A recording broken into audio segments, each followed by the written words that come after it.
Hey everybody, welcome to Answer Me This. This is Stephen Spanger, and this time we have a question that actually came to my mind. It's in response to our sermon from April 26th, and we had finished Genesis chapter 4, and we're just beginning Genesis chapter 5, and a couple questions came to my mind that I normally have when thinking through the story of Genesis. And we didn't have time to discuss those questions during the sermon, so I thought I would make a special video just to discuss some of them. And the first question is this: where did these guys in Genesis get their wives from? I mean, think about Cain from last chapter. Where did he get his wife from? And Seth. If Adam and Eve were the only people on earth after the garden, then that means they had to marry one of their sisters. Can that be right? Well, the answer to that question is yes, that's right. Cain and Seth married their sisters, and all the other children of Adam and Eve also married their siblings. Now, that may sound a little disgusting to us at first, and even illegal in our day and age, but you have to remember that the thing which makes marrying your sibling, or even your first cousin for that matter today, dangerous is because of the genetic corruptions that it would cause. Deformations in a child and a baby happen when the DNA line up between the mother and father. So if you marry your sister or even your first cousin, then it's very likely that you would copy those genetic mutations, and that's why inbred families often have diseases and complications. That's why in our modern cultures it's not allowed, it's illegal for that reason. And that's why by the time of Moses, even several thousands of years later, incest is illegal. God commanded that this practice be stopped. You can read about that in Leviticus chapter 18.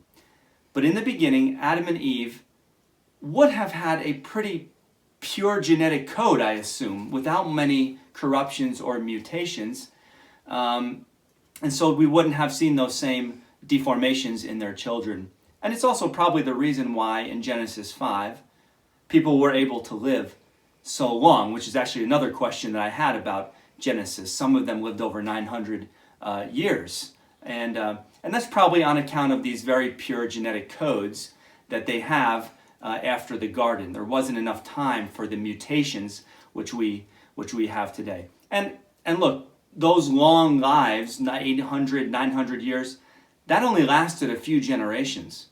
And by the time of Noah, at the end of chapter 5 of Genesis, God says, that's enough. I'm tired of dealing with you and your evil for so long, and he limited man's life to 120 years, which interestingly enough is still the extreme end to which a human can live today. So, is that biblical evidence? Maybe.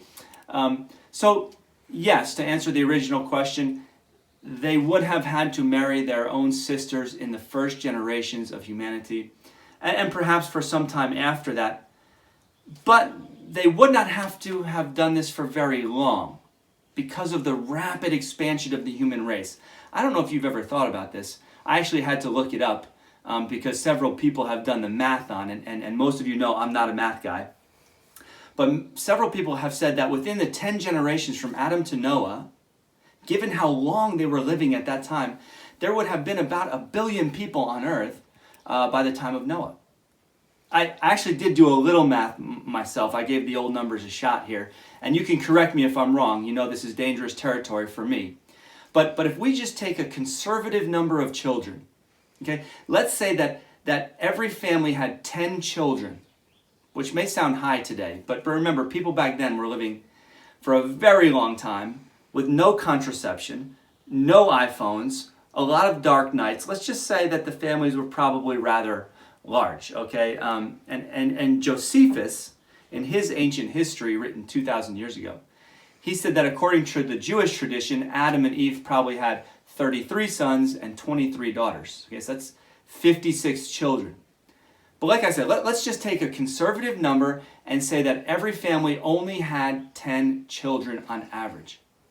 And let's just assume that those couples only began having children after they hit age 100, which is about the average we see in Genesis 5. Then if those numbers are even remotely true, remotely accurate, even though I'm trying to be conservative here, then by the time of Adam and Eve's death, at the age of 900, there would have already been 700,000 people on earth. And the math is pretty simple. It's just like this. You 10 times half the number of people on earth, right? So if Adam and Eve had 10 kids, then we divide that by 2 to make 5 couples, because you need 2 people to make a baby. And then we times that number by 10 because each one of those couples has 10 children, so you get 50. That's one generation. Then you divide that number by 2, gives you 25. And then each of those have 10 children, and so on and so on. If you do that for 8 generations, the 800 years that Adam and Eve would have lived after their first child, that gives you over 700,000 people. So there would have been plenty of choices outside of your own family even before the first generation of humanity passed away. And that's interesting because that actually answers another question I've always had about Genesis. Do you remember the story of Cain in chapter 4? He kills Abel, God curses him and sends him away as a wanderer on the earth. And then he makes this interesting complaint to God. He says, but someone's going to find me and kill me. And then God promises to protect him, right? But I've always wondered, who's going to kill you?